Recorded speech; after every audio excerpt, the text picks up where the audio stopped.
Hi, everybody. I am coming on with a somber note because my cousin Joanna, who I was very close with, passed away, and I'm devastated. Um, the episode that you're about to hear is pre recorded, so I didn't know about this news until afterwards. I There are no words to describe the pain and the devastation that I feel. She was amazing. She was my favorite person, my favorite cousin, honestly. Not to shame anybody else. But she understood me. We were like kindred spirits. We just had the same mindset, personality traits. We were very similar, and we just got each other.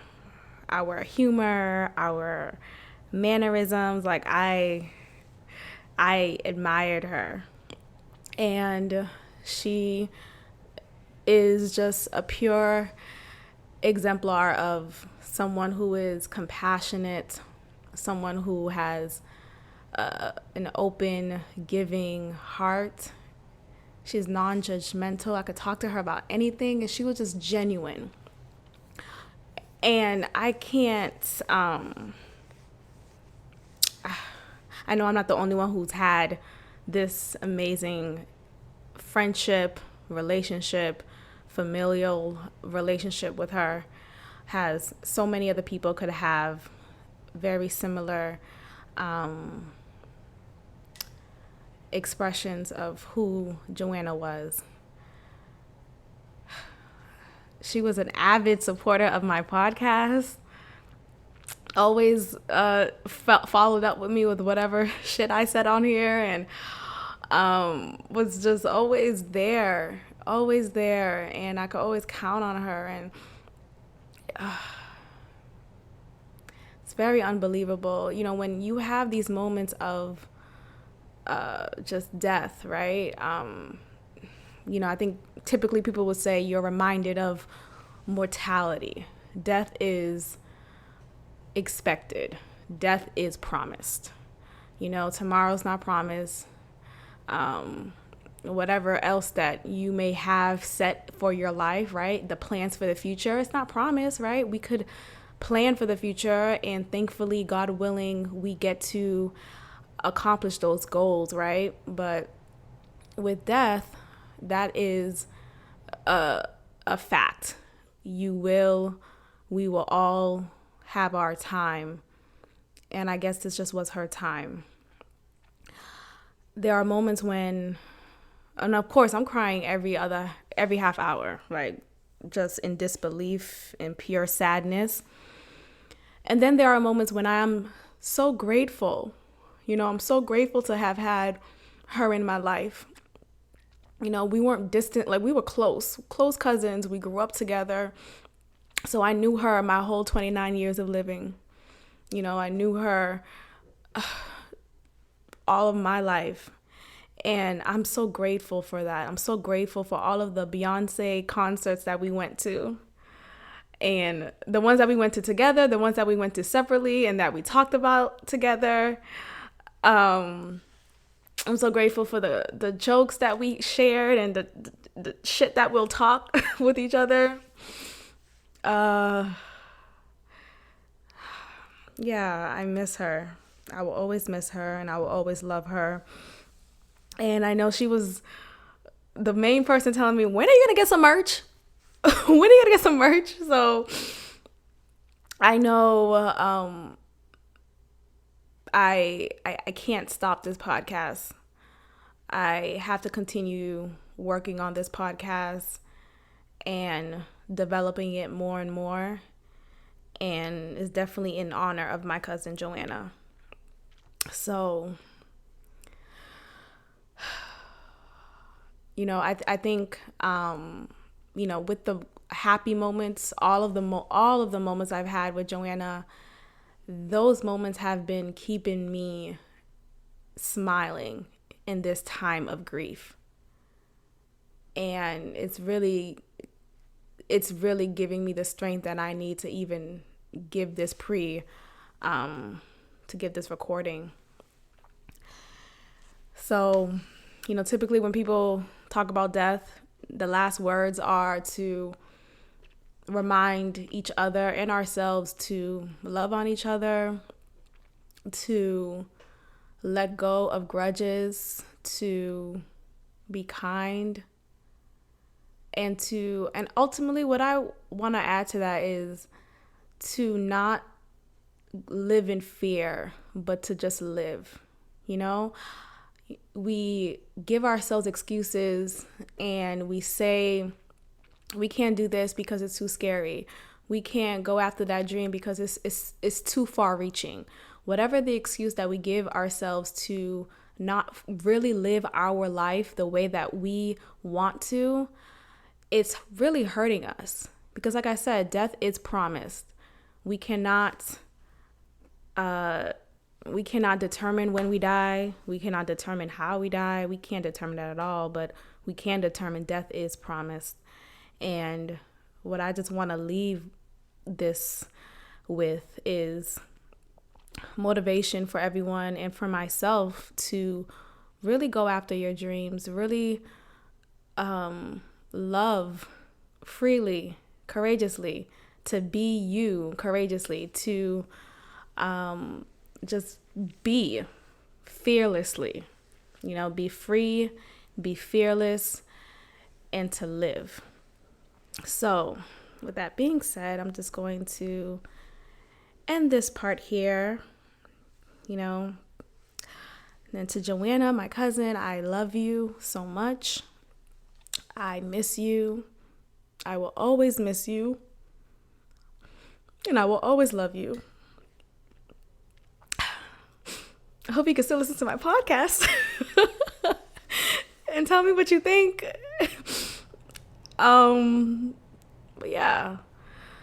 So I'll end it here. Go ahead and listen to the upcoming episode that's coming up literally right after this recording. Thank you and God bless.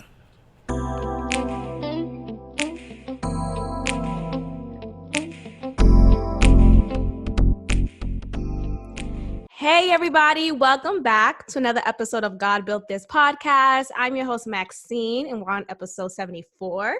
Today I am rejoined with Bolden. Bolden is blackity back black, and we got a lot of shit to say. But first and foremost, for everyone listening, for all inquiring minds, what we must know is, are you quarantining with the bae? I'm talking to you, Bolden, on the spot. This is the time when people who said, I'm done with that nigga, I'm done with that girl, she's toxic, and when you are all up under her or him, my ladies and whomever. But yes. I am using this time to collectively try and grow myself while I'm by myself. And I'm going to give that as my best non-answer to your specific question. Okay. So you got someone in the room, right? Ain't nobody got no COVID base in Austin. Come on now. So you have no one coming in late at night trying to see if you up? Well, we have some casual visitors. The playback of this podcast is going to get me in trouble. I'm going to go ahead and start. Okay. I don't want to get you in trouble. Just kind of, icebreaker. I'm already over with now. Well, got to break the ice a little. So, as my listeners know, I love talking about politics. This is one of my things. And I want to start us off with the fact that Bernie is out and my heart is crushed. Like, I am, how they say this Bernie bros. I'm a Bernie sis, a Bernie aunt, a Bernie mama, a Bernie grandma. I'm Bernie down. Okay?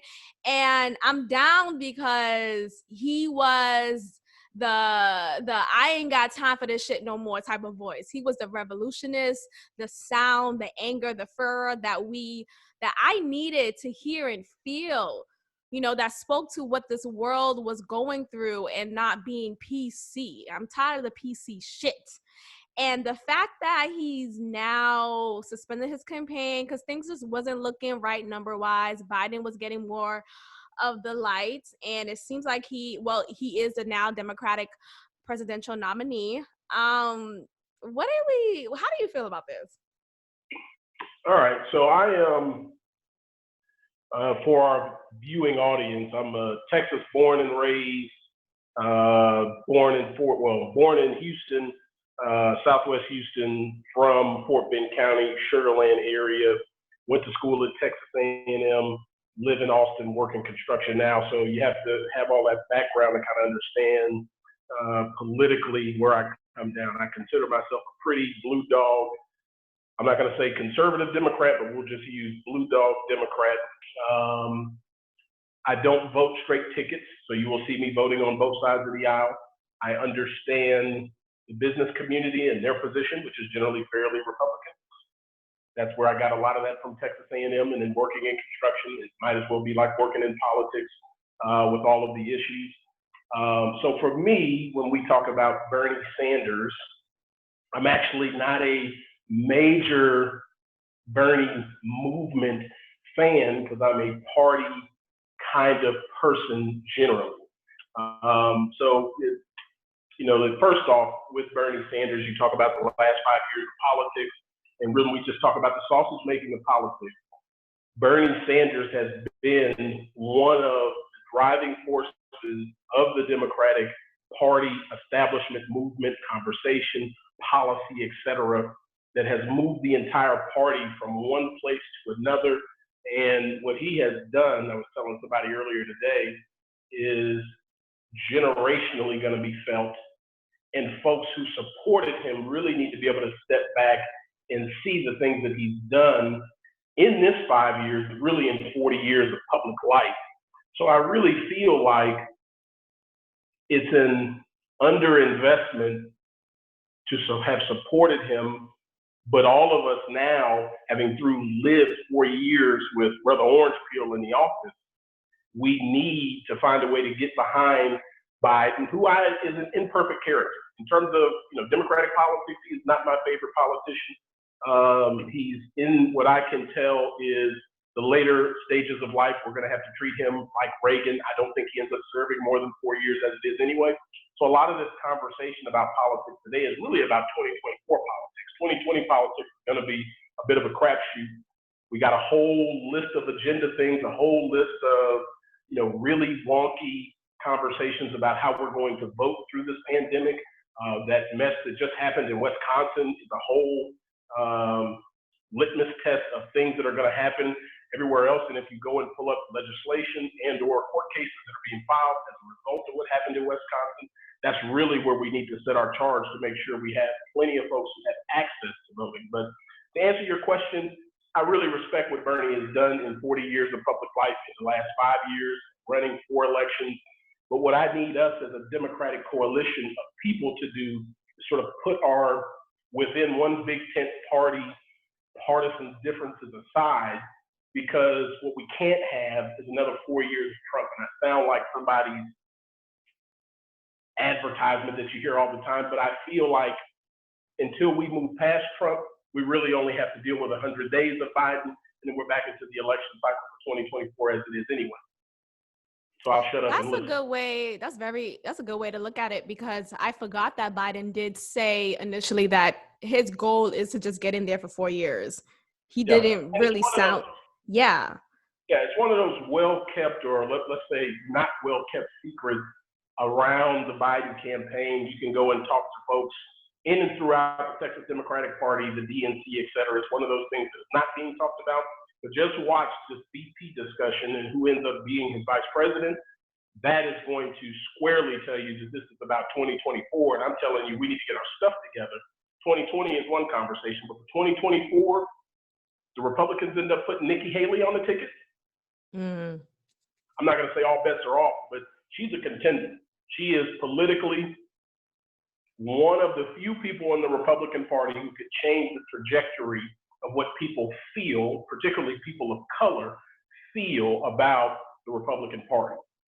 And then you put, I think, probably a short list of probably about 10 people in Republican politics. There's an attorney general in Kentucky who was actually just handpicked by Moscow Mitch to be the attorney general. He's young, he's African American, he's 33. You put those two folks on a ticket, now you have a conversation that's much different in 2024 as they go through the election cycle about people of color and a party that looks like a smoke-filled room while I'm smoking a cigar that is going to look much different, and they're going to be able to build a much different coalition. Nikki Haley was the one person that got out of the Trump administration sort of unscathed. And she was the one governor of South Carolina who actually did something and has a record on social justice issues and social issues that actually, again, changes the conversation. So I hear us as, folks who are upset. I call it the Bernie crats who are upset that Bernie is leaving. He's moved the party and done more from the Senate than a president could have done in 2 terms. Take that as a win, but realize we got winning to do, one in 2020, but really in 2024. And when we talk about courts and the court cases, court battles, the setting of judges, just go back and look at what Mitch McConnell is doing with the court system right now. He's already telling folks, as soon as we reopen the government, we're getting back to putting judges on. If something happens to Ruth Bader Ginsburg before the election, he's told y'all he's going to put somebody on the Supreme Court in spite of, this is the argument that they used to not let Obama put somebody on in a similar time frame with Judge Garland. So here we go, or Justice Garland, I should say. But anyway, real deep political conversations. This is my favorite topic. Oh, good to know, because we got more. So there is an apparent vaccine that is seeming to hit the world soon. We don't know when though, but there's conversation around the vaccination to fight against COVID-19. And there's been some reports that this vaccine may be tested in some countries in Africa or other or some countries in India. And because some people, feel different about vaccinations. There are anti-vaxxers out there who believe it is a way for the government to, poison us, to control us, to feed us with the virus and eventually kill us later on, naturally because of the vaccine. And there are some people who are for it. If you're going to have your child in the midst of other children, your child needs to be vaccinated in order for he or she to not, pass the virus or whatever else. This COVID-19 vaccine, though, I'm wondering, because there seems to not be some clarity on whether it's guaranteed to fight against it. But this may be our only answer, our only hope to really move forward in life and not be quarantined forever. Vaccination may be the way to go. Sure. I grew up getting all the vaccinations. I get flu shots on a yearly basis. So for me personally, there is enough research where I am comfortable that that's the right decision for me. Everybody's going to make, and I think we talked about this in our last conversation, I don't think it's too much different here. Everybody's going to make personal choices for themselves that make the most sense for them and their given families. That's what's important here. I'm going to encourage folks from the culture, the African-American diaspora, given the numbers that we've seen and that will continue to come out with the underlying health conditions that we generally have as a people, obesity, hypertension, diabetes. Diabetes leads to kidney issues. I mean, these are things that are in my immediate family line. When we were talking about my folks last time, and then in my extended family, I've got one extended family member that I actually never met. My dad's cousin Junior passed in New Jersey a week and a half ago. So I never met him, didn't have a personal relationship with him, but what that brought home for me was, and then as these numbers continue to talk about how this is disproportionately impacting the African-American community, I'm going to encourage us to do our research as a body, to press and ask the hard questions about, the substantive data that supports once they get a vaccine.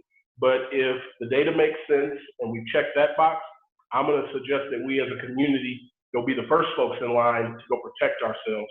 We know that some of the underlying socioeconomic issues that comport with why we have so many health challenges are part of the discussion. I feel like we need to take that ball and march it all the way up the hill. Here's an opportunity in a crisis moment for that conversation to be continued. We talk about politics, we talk about policy making, et cetera. There are plenty of folks well positioned and around what would be a Biden administration to help move this ball forward, but it's not just a federal thing, it's a local thing. I mean, it's down to your city politicians, your municipal governments, your state governments, et cetera. Take that to them. But I'm going to encourage us as an African-American group, body of folks, if the data makes sense, go get that damn vaccination so that we don't have to deal with this. We got enough shit to deal with. You have, there's many cases in Michigan of the Black community being heavily targeted for the coronavirus. And now the conversation seems to be moving towards, well, COVID-19 seems to be targeting more of the Black community than any other community, especially any other community of color.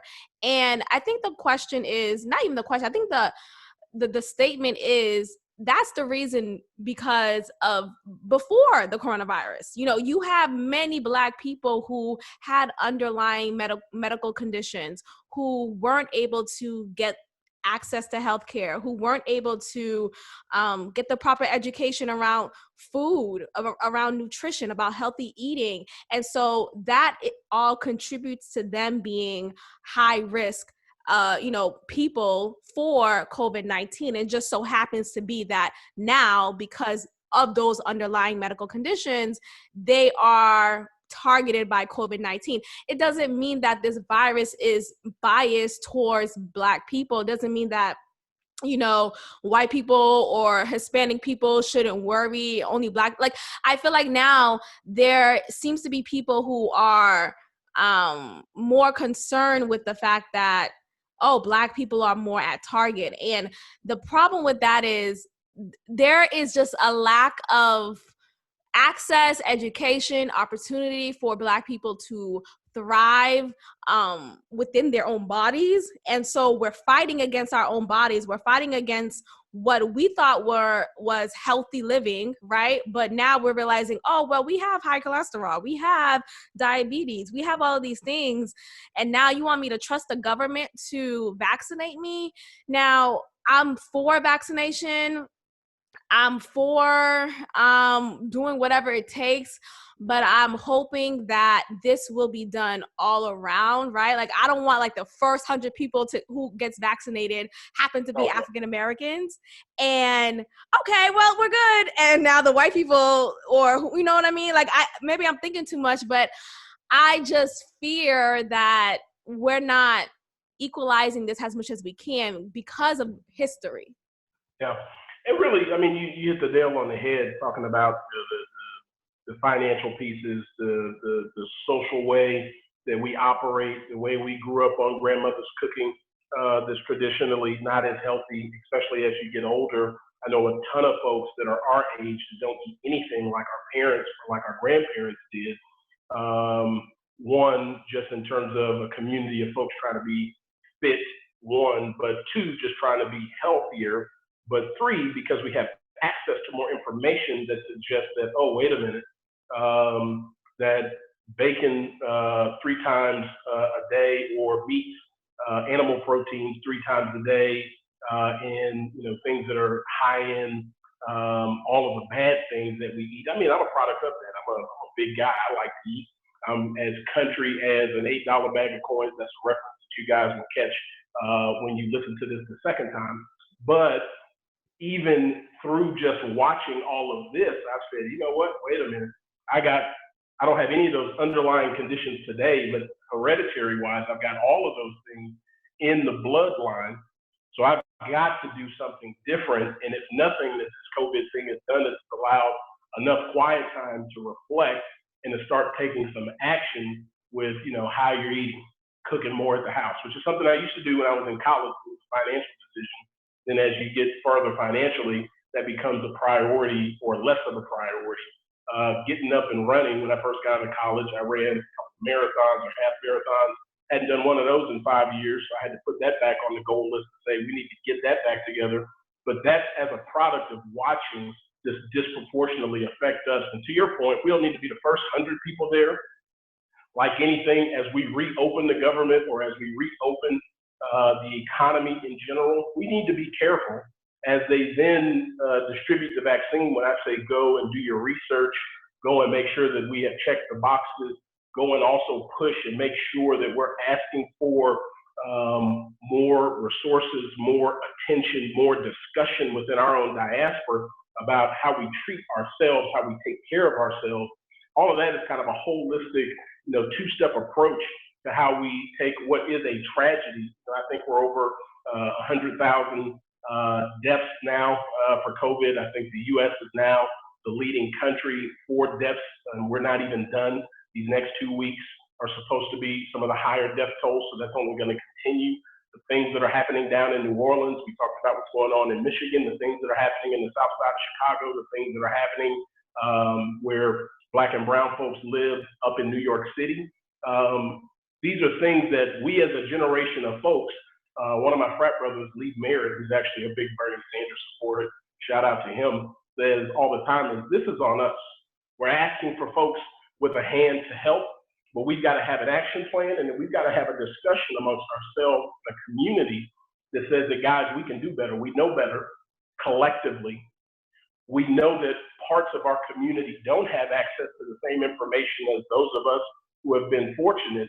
It's on us to go do something about that, to go be a part of it, to go be a voice to it, to go lead on those issues. Absolutely. Be the change you want to see. I love that messaging. I want us to get into some ratchet shit. You ready?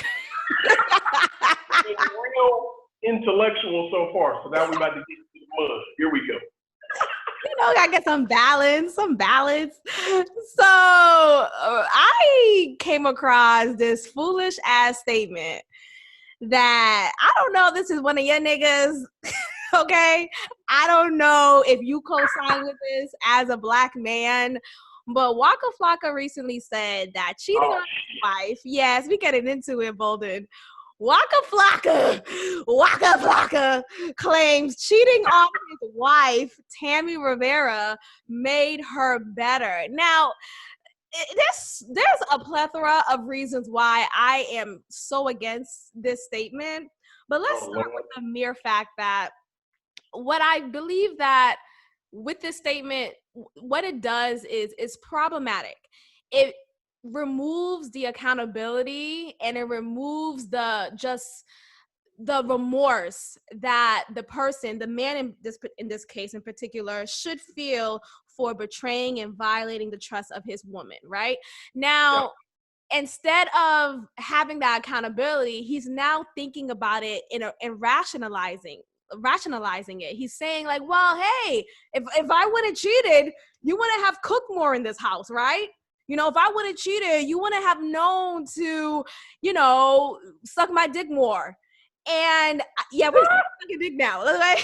So, and because of my cheating, you're giving these blowjobs, you're making me hit it more than once a week, and you're a better wife, right? So wouldn't you say you're a better wife? Wouldn't you say we're happier now? And this is some nigga shit. And I could never see you, Bolden, doing something like that because you are a respectable Black gentleman, okay? I don't describe you as a nigga, but this is some nigga shit. So interestingly enough, let's take this in a couple of parts. Have you seen that bingo board of toxic men traits? No. Woo! I got to send you that because actually I had to sit down for that one. So I consider myself, just like you described, as pretty upstanding, pretty respectable. Raised by a culture of strong Black women, and certainly appreciative of women. And I've got a real series of thoughts, but that's through a life experience And then that doesn't mean that I haven't had some of those boyisms and some of those niggaisms that we'll call as well that got me to this 33rd trip around the sun now that I just celebrated that now is the product. Happy birthday. Hey, thank you. Thank you. You've been blessed. But this mess here with Waka Flocka, and actually going back to that toxic bingo thing, when I send it to you, I never had bingo across the table, but I certainly had more boxes to check that would suggest, I think I had 60% of the things I needed to check that were on that box that could suggest that at one point in my life I had some toxic traits. There are a couple of women, and I had to think about this, probably two, that at the sight of me might be throwing knives, pies, or have some words to say, or maybe pointing to their homegirls and say, you know what, that nigga ain't shit. I've had those moments. But this one right here with Brother Waka Flame, Waka Flocka Flame, the community of Black men that don't cheat, this is why we have a whole supposition and a whole message, because this shit here is nonsense. You had to cheat to get your relationship with that person to a point. To me, that suggests you were missing a whole sundry of communication pieces. Did you make your woman feel seen? Did you suggest and or describe the things that it is that you wanted? What did your actions lead to what you got from your partner? There is so many things to unpack. We could make a whole show out of why this is just flat fucked up. So I'm just gonna end it with, look, what he said is wrong. If you feel like you need to cheat on somebody to get the best out of them, then you really need to turn around and look at yourself. Cheating really has nothing to do with the other person. It has to do with your insecurity, period. And it stops and ends right here.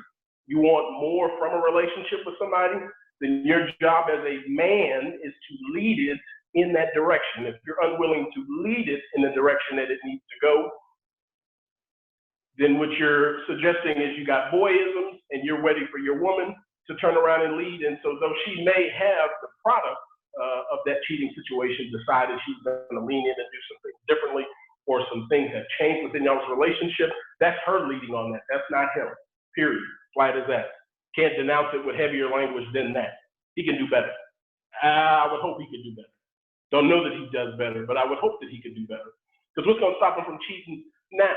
Now that things are better, what's going to stop him the next time? Is it the respect for his woman? No, because if you respected her, you wouldn't have done it the first time. Yeah, about to start preaching, I'm standing and shit. Anyway. Boom. I'm gonna call you Dr. Bolden, because what you just prescribed to these niggas, you prescribe a 10-day 2-pill prescription on how to own your shit. Okay? That's what you did. And you got all the MDs, the PhDs, all of them behind your name, because this is what I need more of. I don't have anything but 33 years, some situations where I've had to do some internal reflection. And you don't get to 33 years and what's that, principally 12, 13 years of dating without having to turn around and look at really when I came to the conclusion for myself that anything that didn't work in some of these other situations is probably exactly what needed to happen. But from those situations, I could also look back and say, I didn't do X, I didn't do Y, and all of that's not my fault. It takes two people to tango, it takes two people to dance, it takes two people to manifest a relationship that grows. But as a man, you gotta be really intentional in how you lead conversations, how you deal and manage with conflict, how you take notes about the folks that it is that you're dating and understanding it.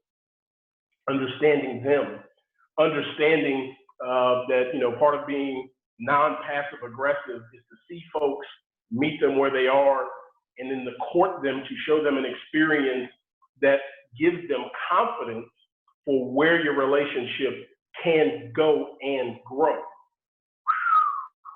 Just step back and let's think about that for one more time. Gives how you lead a situation, write this down, folks, how you lead a situation as a man, gives a woman confidence for where things are and where things can and would be. No woman decides to be with any man just because he wears nice hats, he has a nice job. None of that shit matters.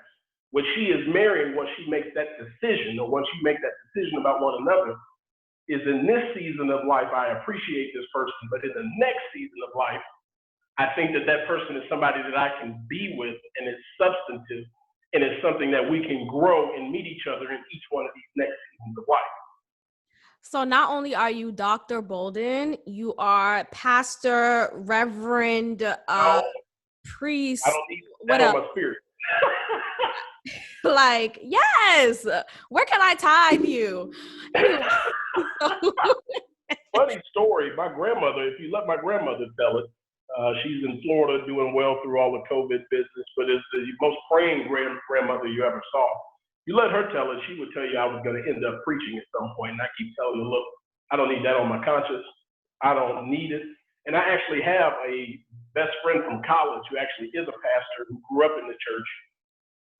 That's what a pastor's supposed to be. I got way too many skeletons in the closet to be preaching to anybody. I can guarantee you that. I just got some of the cadence things. That's a longer conversation. But anyway.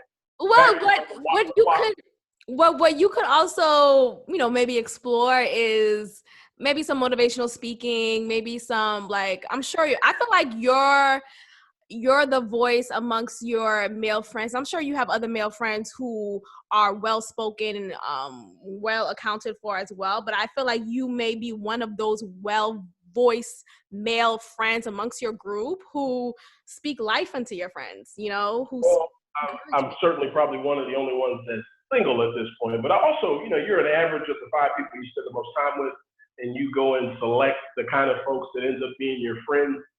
I've got a friend circle of Black men that are in committed relationships where there are no marital infidelity issues, and they are very intentional about stating that, making sure that their woman understands and appreciates that, and then leading their family dynamics in that way.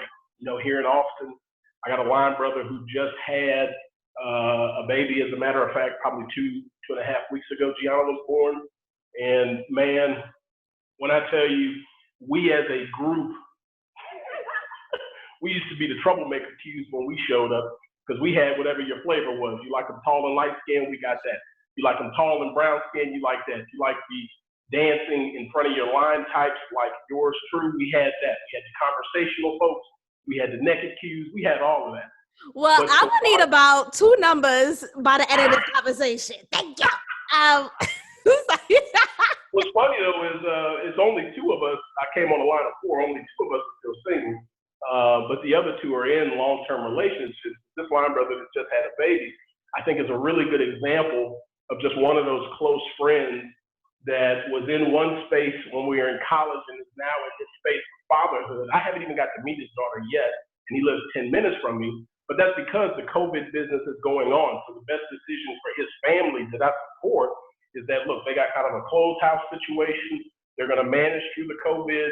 2 months after all of this passed, hey, everybody come and see the baby. But to watch him, as a matter of fact, as a man, lead his family and be prepared to tell somebody like me, and I've known him for 10, 12 years now, to tell me, hey, bruh, you can't come by. I told him I was going to come wash my truck at his house just because all the car washes are closed and I don't like that driving dirty vehicles. He said, yeah, you can use whatever's outside, but you can't come in the house. I was like, dog, I wasn't going to even come in the house. He said, yeah, I was just making sure you understood it. And some people could take that as, well, what you mean I can't come in the house? No, what's going on? What's the best decision for that man to make for his family? Man, that's what this whole thing is about. I got, probably 10, male friends that have these wonderful relationships with their wives and are doing date nights during this quarantine business with their wives and are spending time with them. So this is a community of folks that we can all lean on one another and see and give each other some gas. Because I tell them all, boy, y'all are washed. Look at y'all, washed, but happy and washed. Happy and washed.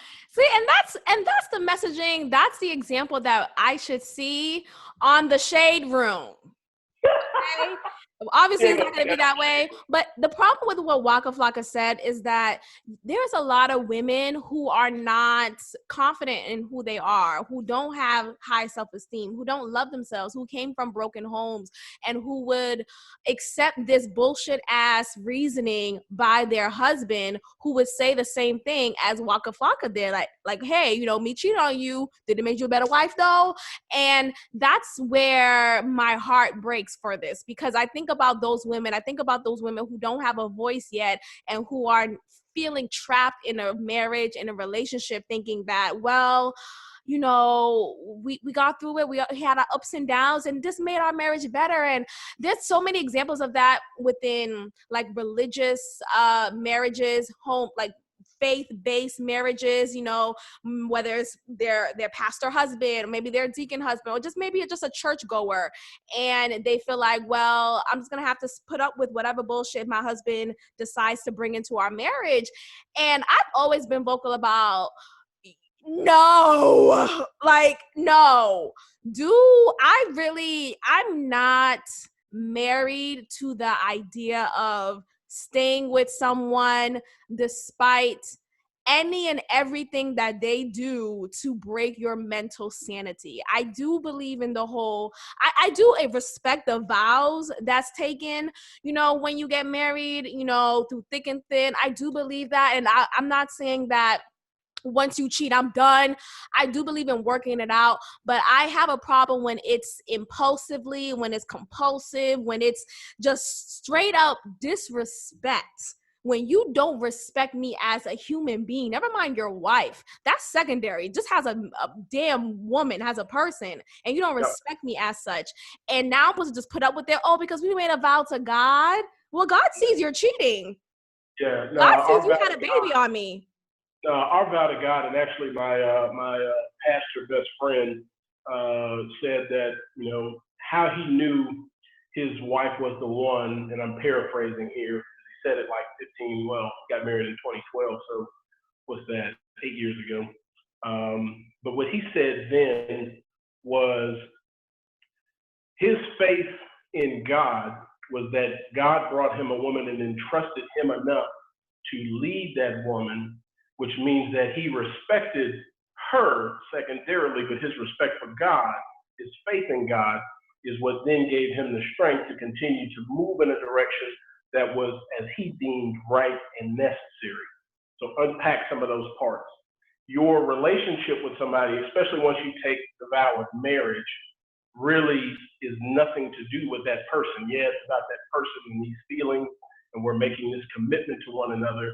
But our commitment actually is not necessarily bonded to the person that you're going to walk through life with. It's bonded to God, who brought you that person, who's entrusted you with that person. And women, this is the same when we talk about the Bible has passages about, what it is, to be a wife and to be submissive to a point, but in being submissive, there's a certain amount of strength in that partnership. That's a whole nother sermon and discussion. But if our commitment is based to our relationship with God and aligned in our relationship with God, that is something higher than just this person. So then you talk about respect. What he was willing to do when we're talking about Waka Flocka here was disrespect his commitment with God, his relationship with God, that then impacted the person that he was entrusted with in the terms of their relationship to lead. So it really had nothing to do with him and that person, or him and his spouse, partner, etc., because it crosses all lines. Because he had that lack of respect, it really had nothing to do with her. It had everything to do with his relationship with God. And that's where I'm saying, when you make that kind of decision, and let's just think about, let's be funny here for a moment. When you decide to cheat, you made 15 decisions about how you're going to go cheat. You selected a person, you bought them a drink, you went through a series of conversations. If you were with a partner, you then had to arrange a time for y'all to do that. We all have clothes on when we show up in a situation. Clothes had to come off. You had to kiss that person in the mouth. You had to get some shit started. You had to pull your pants off and hopefully put a condom on when you decided to have sex with that outside partner. All of those decisions you had to make, At any point, you could have said, "Ooh, shit, I'm doing too much." When you bought that first drink, you could have said, "Ooh, I'm doing too much." When you took that number, you could have said, "Ooh, I'm doing too much." When you told your partner, "Hey, I'm going to be over here with the boys," but you knew exactly what you was going to go do with that person, you could have made that decision and said, "No." Even if you felt like this is what I need to do, I need to free myself, because there are women actually who have the same discussion about cheating on their partners. This is not specific to just men. Women do the same thing and are actually better at executing it than men, generally speaking. I'm just saying. But if you're going to make those decisions, particularly once you've taken the oath of marriage, and I'm not saying you need to cheat leading up to marriage, because actually, if you can't get that right before marriage, just because you put a ring on somebody or you take an oath, that's not going to fix it, because obviously you had some other shit going on. But anyway, we won't even get into that. Brother was wrong. He fucked that up. Women, don't think that you need to cheat or that your partner needs to cheat for your relationship to get to the next phase. That doesn't need to be what closes your relationship down. But realize if your partner made that decision and you decide to stay, there's some other shit going on there. And that's a very good point that you made about the whole, there's 15 other decisions that you made before you go ahead and stick it in. Because I think about the inappropriate nature that happens when you're in a workspace, okay? You spend more time with your coworkers, with your colleagues, than you do with your partner, with your romantic partner. And okay, that's yes, work wife. Oh, he's my work husband. She's my work wife. It's no big deal. We're just friends. Cut that shit out. Okay, who's your work wife? I'm your work wife. Your home wife. Your street wife. Nigga, what other wife you need? I'm it. Okay, I had someone in my life who was saying, "Oh yeah, I'm fine. This is just my work husband. He's no big deal." And I had to check her like, "Girl, you know damn well if your boyfriend said he had a work wife, you would not be okay with it." And she was trying to play it off. And here's the thing, like, I think there's a lack of honesty that we have with ourselves. What do we know about ourselves is just, okay, I'm tempted. What's that line of temptation? Because just because you're with somebody or you're married to somebody doesn't mean you don't have eyes for, doesn't mean you don't have attract. That's just part of nature. You will naturally be attracted to other people. You will naturally see and recognize a beautiful woman, a beautiful man, and a handsome man. And I get that. I can't control that. That's your eyes, whatever. But it's the action set forth. It's the thoughts. It's the lack of control, and it's the lack of honesty that people have with themselves. And this goes for men and women. Women are cheaters too. Not everyone, of course, but I'm not specifically targeting men here. But I think there is something that is universal here, is that there's this lack of honesty. We're not honest with ourselves. We think, oh, it's just playful, it's flirtatious or whatever. It's, it's not a big deal. But no, you gotta talk to yourself and be like, hey, I actually do kind of like this person, and let me stop. I'm with this man. I'm in this marriage. Yeah, and if you're not even, let's talk about folks who are dating and then decide to be in relationships prior to marriage. If you find yourself in a space where you're with somebody and you feel these urges to go do other things, and you feel like in the home of your relationship, you're not getting what you need, and you feel like you've expressed those things and nothing changes, leave the relationship. We are so messed up for not being willing, let's say it that way, to leave well enough, thinking that this is the end all be all, when here's a preacher moment right here, there's likely something better for you on the other side if you'll just be willing to see what this is for what it is and move on. That move on coefficient catches a lot of us, in our youth. You're gonna mess this up. If you're listening and you're 20, you're gonna mess this up. All right. By the time you get to be 30, should you still be single and still be in a dating periphery, you need to have enough confidence in yourself to be able to say what it is that you want. And when you don't get those things, and when you don't feel those things between the person that you think you're with in a relationship, just leave. Leave. There's the door. Leave. And I'm literally looking at my door over here. Leave. It's not that difficult. It's really not that difficult. It's It not that is, but difficult. it's not. Right. Here's the thing. Yeah, it's not that difficult, like in theory, but it goes back to the conversation of lack of Confidence in yourself. self-esteem, lack of confidence. Absolutely. Feeling like there's no one else better. This is person, he loves me. Yes, he cheats on me. Or yes, we're missing something in our relationship, but you know what? He's what I have. And what if I don't have anything even similar to this? Even though what this is toxic, even though what this is not fulfilling to my spirit, I don't want to be left with anything other than this, because this is all I know. And if I'm left with anything less than this, oh my, what did I do? I took this leap of faith for what?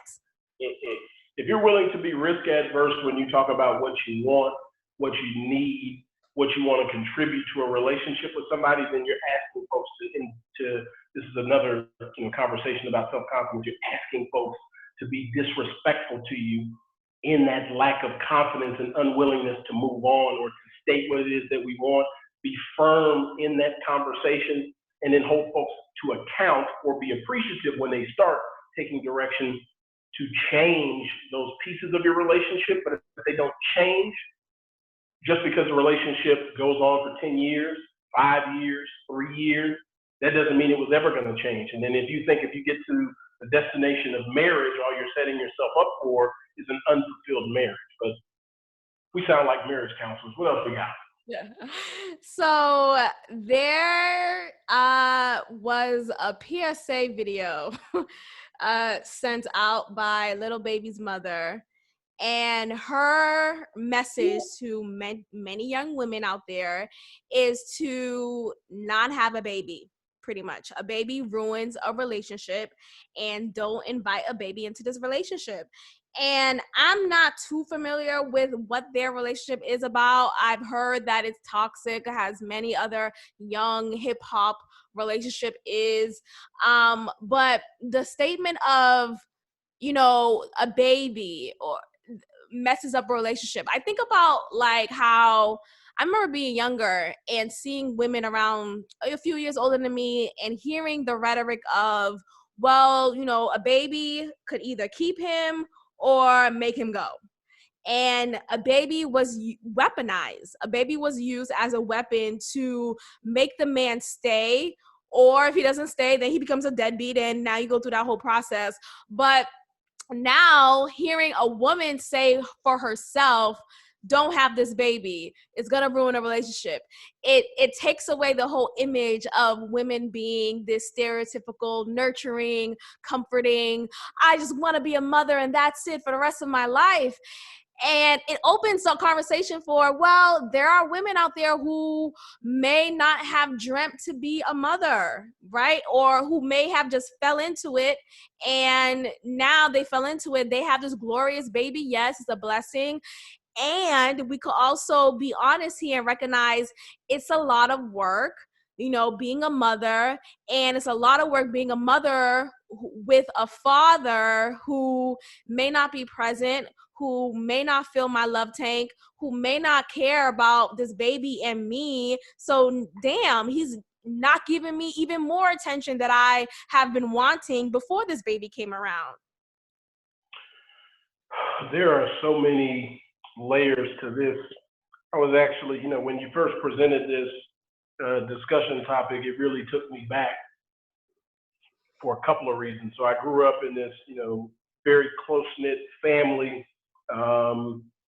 And hell, 5 years ago, it was a non-starter for me to meet a woman and then she said she didn't want kids. I was like, whoa, wait a minute. That's not for me. So I've evolved as you move through life. We evolve, hopefully, learning, where I've got a broader perspective of what it really takes to rear a child, or to, once you're in marriage, if you decide to have kids, to create a village and an environment that is conducive, particularly for folks of color or folks that end up in interracial relationships, to raise a child that is of two ethnicities or multiple ethnicities. There's just, there's a lot there. So now I've actually dated folks in the last year. This has come up a couple of times with women who say that they're not comfortable with the idea of having children. And again, 5 years ago, I'd have been done. But now I'm sort of in a spot of, if you end up with somebody, or you decide, not end up, if you choose to be with somebody, and even as we're dating folks, if you've made the decision that you want to have children, let's start on that camp first. You need to date somebody that you can see partnering with to create that village that is conducive for raising children. So that's going to change how you date somebody that pops bottles and is not, timely in how they do things, hasn't really thought through how they view the world, can't communicate to you, and communicate is the operative word there, the things that are important to them that will then be important to the children that you guys will rear and raise. Well, you probably don't want to end up with and or having a baby with that person. When we date folks in our 20s and in our 30s, and when we're living our best life, or when we're having hot boy and hot girl summer, and then you end up pregnant with somebody, we weren't thinking about all of those parts and pieces when we decided to jump in the sack, and then, we slipped up and we had children. Now, another position here is, we as a culture, this isn't just a culture thing talking about Black folks, we as a society have got to do more to support women who decide, you know what, that children thing, that's a beautiful thing, that is not for me, and let women be comfortable in making that decision, and not let it be something that's stereotypical, or something that we badger women with and don't give them confidence to be confident in that decision. So if you decide you don't want children, women, voice that to that person, let them make an adult decision about that. And you may find men who, once they understand your position, because a man doesn't have to carry a child for 9 months. It doesn't have to change your body chemistry to have a child for 9 months. Well, I don't care how you think of, partner relationships and, men and women roles, gender roles, etc. I don't care what you thought that was. A woman is generally going to end up being the person who rears and raises and spends most of her time with that child. So if you're unwilling as a man to see and recognize that, then don't ask that woman to have a child for you, for the two of you. Long story, just to wrap it back around, to make a long story short anyway, is, so when I heard that, that clip that you sent, I don't think that children ruin relationships. I think children add pressure points to relationships that already have issues with people who weren't clear in their intentions from the beginning, or who are unable to communicate at a level that's conducive for creating that village and that environment that's conducive to rearing and raising children. So I think that's all I heard from her, moreover, than anything else. But there's so many, touch points of discussion that I feel like we have to have around the broader context there for people to just realize that that's a big ask, to ask a woman to have a child. If there's an ask and you guys didn't, end up in some sort of one-night stand that happened one time, and end up with children, and now we're reacting to it. If there was a discussion that led up to it, be thoughtful in that discussion, realize that everybody was raised differently. Brian was raised in Sugar Land, Texas, in a real tight-knit family. So Brian appreciates and has a real fundamental experience about what a family is. And through 33 years of living, Brian now has context for what I'm asking for when I decide to partner with and be with a woman who wants to have children. And does that mean I won't marry somebody who doesn't want to have kids? I don't know. That's for God to call. I'll be real prayerful as we go through that discussion. But at the heart of me, I think I'd be a good father. But you don't get to call everything that happens in your life. That's from someone else. Hopefully we all see that. But I don't know. There's just a lot there. There's a lot there. And I see that it's a bigger picture here. I look at it as a whole of, this is another example of a Black relationship between a Black man and a Black woman, and they were in a relationship, and as soon as a baby got into the mix, that relationship suddenly just ended. It suddenly just disappeared. He suddenly wasn't interested anymore, and it just didn't work out. And I see that in my personal life. I see examples of that in my personal, I could speak to an array of women in my life. And I'm not gonna put their business out there, but y'all know who y'all are. And it's just like, what the fuck? Like, as soon as the baby was goo goo gaga, oh, it's not gonna work. Oh, I'm not interested anymore. Oh, suddenly all of these issues, just like you were saying, like there's these pressure points that's put on, and there's no choice but to look at your partner and see them for who they are. Suddenly you couldn't see before. Suddenly we were blinded, and now we see our mate and we're unfulfilled, and we realize we're not happy, and we want to go, and we want to leave, and we see the black man, we see the black father leave, but we see the black woman, the black mother deciding this ain't working for me. Now, I wish that there was a conversation prior to the baby, right? I wish that there would be honest conversations had with both participants who are consensually having raw sex with each other, right? To say, hey, how do you feel about babies? Because this could happen if we're continuing, to nut in each other. Like, what are we doing? Well, I would hope that as adults, we realize that that's a product, that could be a product, possible outcome of our actions, and that we have some theory and or substantive conversation with that person about how we would react to that. But that's not always practical. I get it. But I'm going to talk to men here for a second specifically, because my experience is not as a woman, so I have to come at this from the place of how I think men, or I hope that men are thinking about this, okay?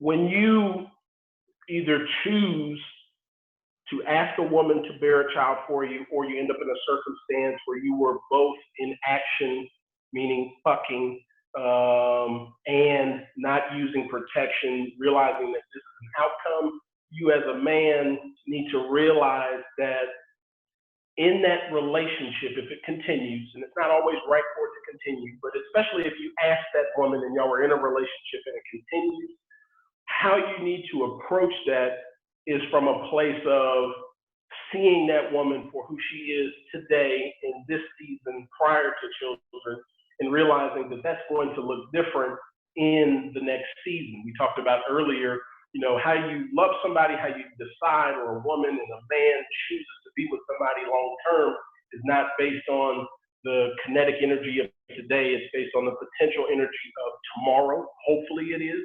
That's what I'm trying to get across to you, is realize that as you make those decisions, hopefully you also see the kinetic energy of today that's got you jumping around and knocking boots, but it's also a potential energy that you see this person as somebody that you can grow with and or create that village, that environment that's conducive for raising children. So see all of that. That's what I need men to see. And then if you've asked her to bear a child and you know that circumstances will be different, go find that one Jamie Foxx song where he told her she still got it.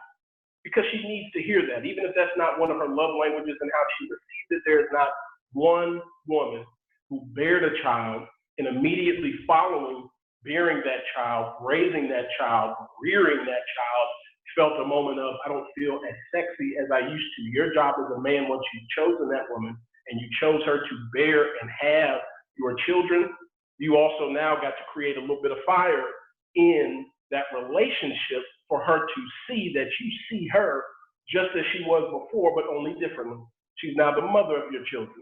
She may have a little fupa that she's working through to get out of the way, but you need to tell her, you know what, I like that. And your actions need to say that. You need to be involved in your child's lives. You also need to engage your friends. One of the things, going back to my frat brother that lives 10 minutes from here, that I told him, hey, look, as soon as I can see the baby, because I love baby, love baby whisperer, I told him, I'm going to take the baby and I'm going to kick y'all out the house and I'm going to send y'all on a date. I'll pay for it. I don't care. You need to have friends that are willing to recognize that we need to invest in y'all's relationship to allow you the space to tell your woman she still got it. And if she still got it, then show her she still got it. You know what I'm saying? Put a little razzle dazzle on that thing. A little, sprinkle a little bit on that. You know what I'm Put a saying? little Get you some salt bay on that. things out. That's absolutely true. You have to affirm your woman. You have to affirm your partner. And speaking of affirmation, there is seeming to be affirmation needed for white people, particularly white. Well, let's just say white people, but there's this clip of this white man who is just so adamant about wanting to say the N-word or justifying to say the N-word. He I couldn't find out, or I just maybe just didn't do the research enough, but so there's this clip I sent you of this like panel discussion, and this black guy, is he a football player? A former football player? No, he's an actor, long-term actor. His name is escaping me. You're talking about the bald-head guy who was talking to the panel of white folks.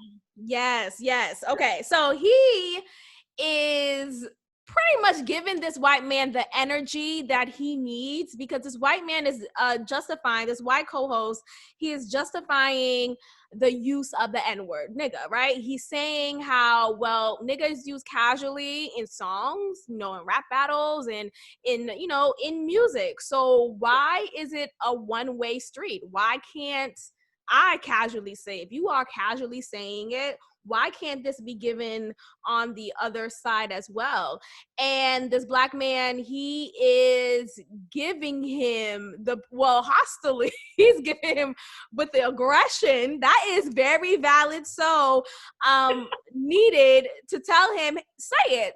Go ahead and say it. Say that shit. Please say it. And of course he's not gonna say it, right? He's sitting there like, nigga, never mind. But why do you think that is? There seems to be just this this is not new. This is not 2020 energy. This is something I've seen throughout my years of recognizing how obsessed white people are with being black. Okay, so you poured another. Yeah, we had to go ahead and pour another drink.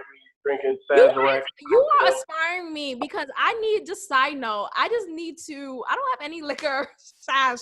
I don't really drink like that until I'm out. Like, I socially drink. So now I just want to like get like Aperol spritz, like make the cocktail so cute. I'm not like, I don't need whiskey. Like, I'm not like that, but go ahead, go off. And y'all saw that on my Instagram last night. I got my money and I got my whiskey. Anyway, back to the point of this discussion right here. The use of the N-word by folks who are not people of color, I appreciate the fact that it is a common norm now not to even touch that third rail. So just don't say it. And interestingly enough, you go back to everybody's a product of their environment. So I use that as a baseline for a lot of context and discussion. And I grew up around just some really good people who were not people of color, who were really inviting, who were really intentional in how they interacted with the few folks who were people of color, who interacted with their children and made all of us just feel at home. Even as I think about, when I want a family and the house that I want to raise a family in so that my kids can bring their family to the house is really kind of prescribed based on those experiences. And I can, without question, know that those families, and they know who they are as they hear this discussion, would just bristle at anyone who would use that language, whether inflammatory in its intent or not, around folks that they consider their extended children who they were a part of a village of raising. And then so if you are somebody who is not a person of color using that language, you need to reevaluate. There's no reason for it, even if that's how people of color choose to diagnose, use, and normalize the term. It's just something that don't even fuck with it. And most folks who I find in my life who are white, non-people of color, don't ever touch that third rail, then my experience is to expect that they understand there's a barrier we placed around that word, and that's okay. And we're going to keep on moving, and we can see each other as people, create opportunity, vibe, have drinks, eat good, be jovial, watch football, date interracially, and never use that one word. So in my mind, it's kind of a non-starter of the discussion. Don't ever use it if you're not a person of color. Respect that there are some idiosyncrasies in the use of it, and through your respect of understanding there are 100, 200, 400 years of context in that discussion, that there's no need to use it, and let's just, be merry and go about our way. I think that's okay. And I think most folks who grew up with, and that's another thing that I think is really interesting that I see in my professional life. There are so many folks who don't have experiences with folks who look like you and I, Max, who don't know to use the word, but also didn't grow up around us to have the experience to draw from, or why not to use the word. So they're gonna mess up. They're not gonna be perfect. It's also implicit on us not to be that person that says the Black person has to be the speaker of all Black folks within a given circle of people. Well, okay, if they didn't grow up around us and they don't know, then it is going to fall to one of us at one point to have to tell them that's not cool, that's not okay, and then watch their actions as a product of that discussion. And that's all that we can do. But if you are a white person or a person not of color who grew up around people of color, then you've got a job to tell the other folks who are not of color in your family dynamic and in your general prescription of people that you hang around, that that's not cool. I grew up with Brian, and if he were here, I'd be telling you the same damn thing. Do it when I'm not there. Then do it when I'm there. And we'll be cool. I'll buy you drinks. I'll be at your wedding. I'll be dancing with your grandma. I don't know. Right. That's just how I feel about it. And I think there's this understanding amongst Black people to, we'll speak to each other and it'll slip. We'll say it, whatever. Nigga, you crazy. You wild for that one, right? But we just know to watch our mouth when we happen to be around our white colleague and we realize, oh, let's just say something else, Yeah. And think about this. When's the last time you went, and Houston has these pockets, Austin has more of these pockets, and they're playing hip hop music, which is another underlying discussion here. Hip hop culture is not some sort of canned piece of of culture, and the N word that then follows most of hip hop culture is now not some canned discussion. It's mainstream culture. People who are soulful generally by nature or who appreciate hip hop music hear it all the time, and then they feel like they've got a connection with it. And then so when's the last time you went to a quote unquote white folks club or gathering and you hear hip hop music? And what I like to do is just, I know the N word is coming in music, I'm just watching people lip syncing the music and I'm saying, okay, who decides to say the N word or not?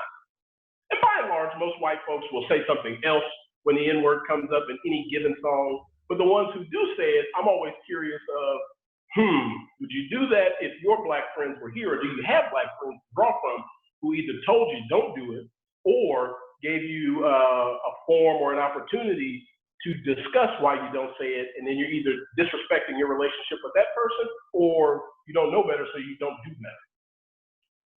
I'm always curious, but here in Austin, shit, it comes up all the time. Like every club I go to, they start playing hip hop music.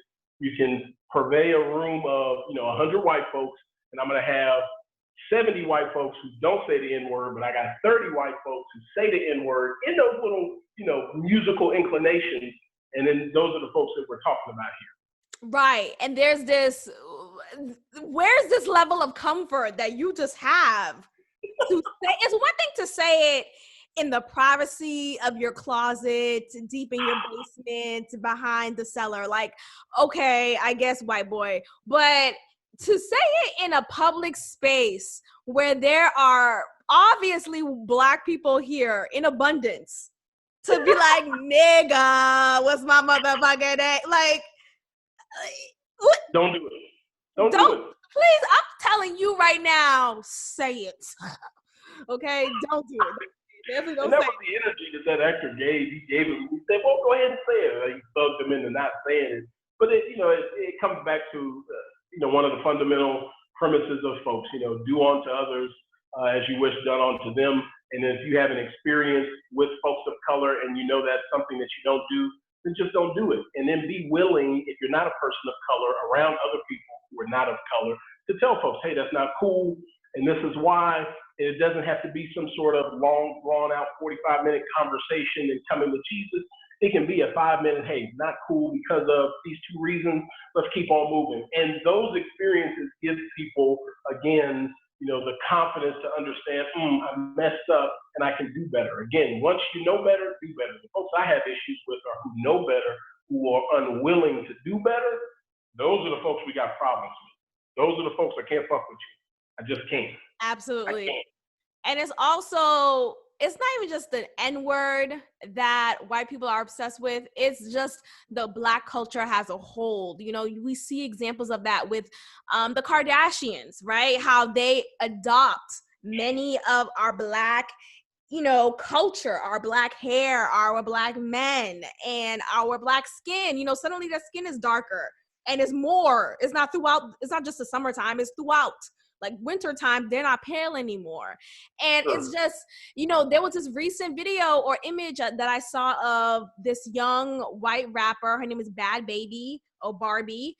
And she suddenly isn't this white pale girl anymore with deep red hair. She has dark Black hair. Her skin is now like a dark olive color. And it's like, bitch, I can't get and it's one thing, because people say flattery is the best compliment, right? What was it, flattery, or was it? Yeah, flattery is the biggest compliment. Or yes, flattery. Yes, that's one of the words, but yeah. Yep, it's the biggest compliment, and it's like, okay, I'm flattered that you are so enamored with my culture. I'm flattered that you find this beautiful. Cool, thank you.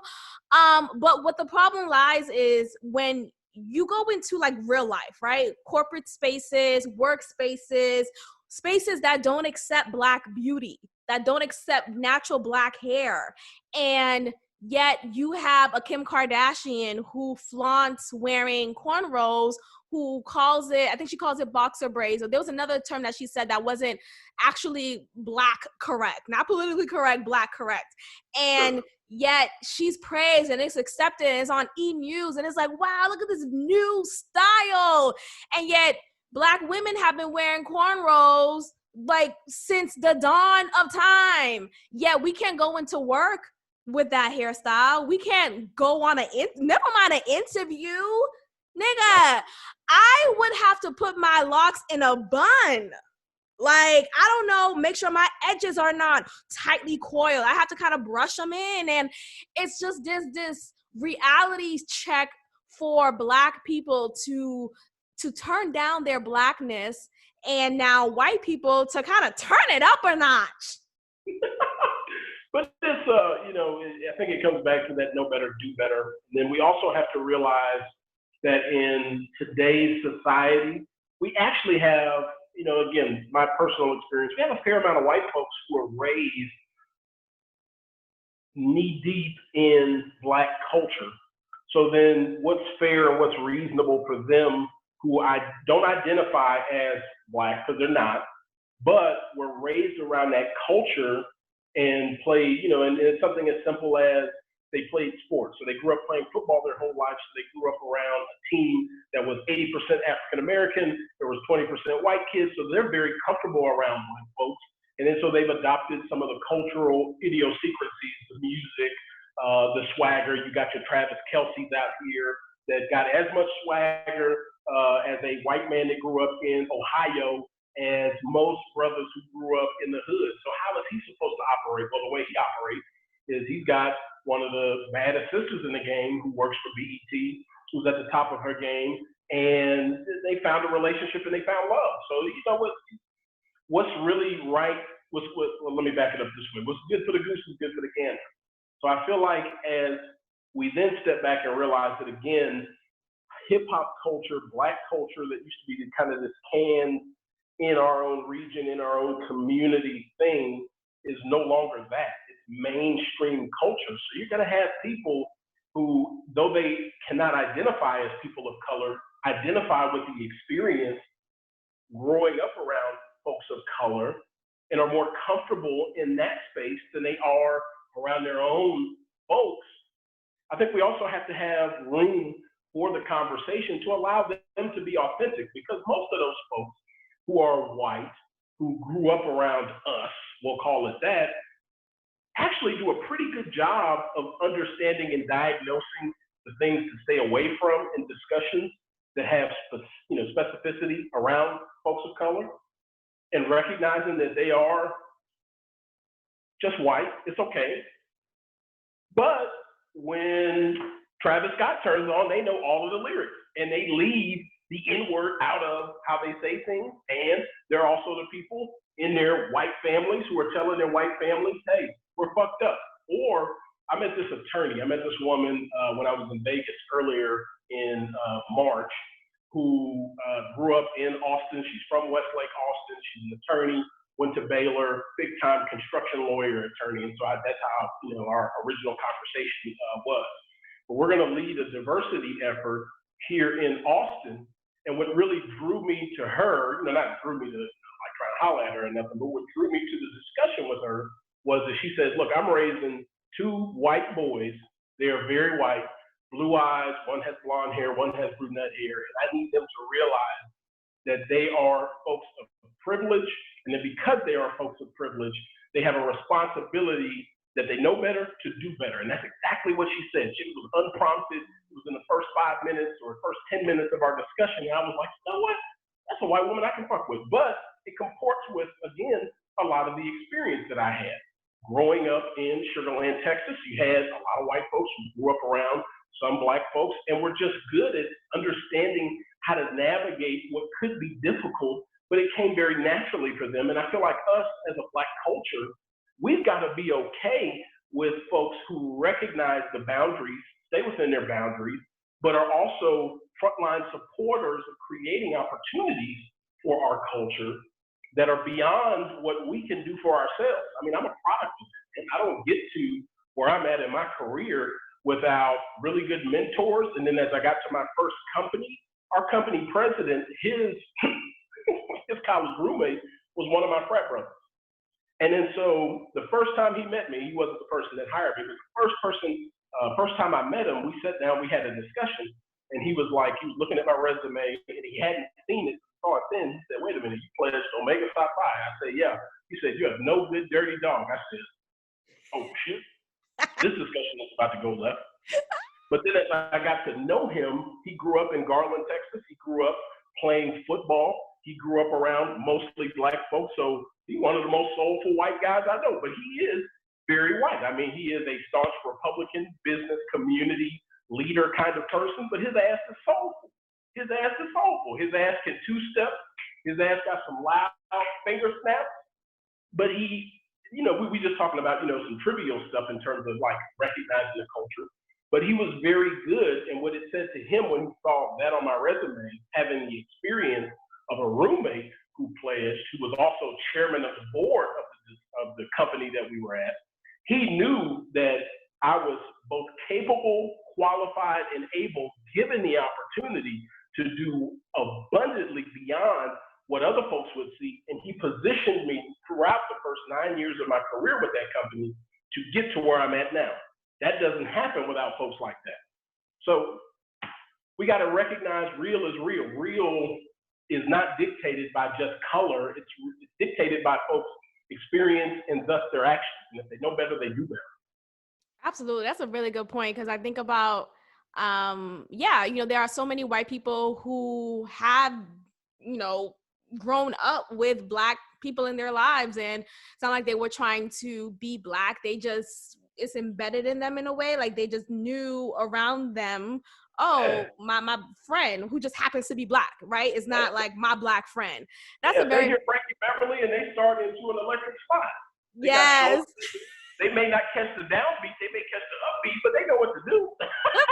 They're the slide. That's beautiful. And there's a lot of Black women who would say, like, if I would ever be with the white man, I would want to be with like a Black white man, like a white man who got some soul. That's why I use the Travis Kelce example.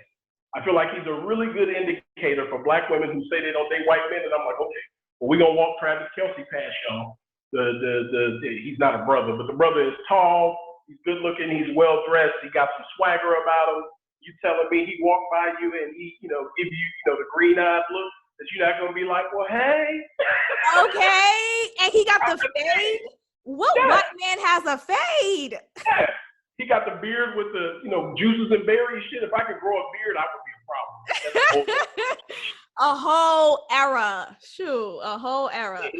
Not even a problem. That is, you know what, Bolden? I love having you on. Thank you so much. This was great. You're great. Oh. And just your average person trying to make it through life, man. Trying to learn something, trying to do something. I know. And, during this time, I feel like, a lot of people who may naturally have bouts of depression or anxiety, it may be hard. And I'm hoping there's some feelings of relief, some feelings of calmness that people could explore and settle into and find their own joy. And I'm hoping the same for you. Yeah, and then really, I hope everybody uses this kind of pause, because it is a pause. This isn't what life is going to be 10 years from now, 10 months from now. I hope everybody is using this time to reflect. Life is as busy as it's going to be. I'm a busy person by nature, but what I have found is, when I don't have to be on the road trying to get to this, trying to get to that, that there is enough time, one, to take care of what home is, and everybody's home dynamics look different, but to also take care and self-reflect, diagnose, and begin to alter the course of things that you were doing, because we don't get this kind of time again. And it's a tragic moment for a lot of folks. Again, I said that earlier, my extended family's been touched by this pandemic. There are plenty of folks who will be touched by something like this. For those of us who it is not an immediate family, an immediate situation that happens, I hope you take the time to reflect and appreciate what you have. You got some folks who are quarantining with their wives, who have not spent as much time with their wives or their significant others ever, because the circumstance of having two busy lives. And I hope that you are able to come back and see why it is that you chose that man or woman. I know a lot of brothers on the single side who are collectively, and I think we are all collectively saying that as a group of single, sort of well-to-do brothers, is like, oh, you know what?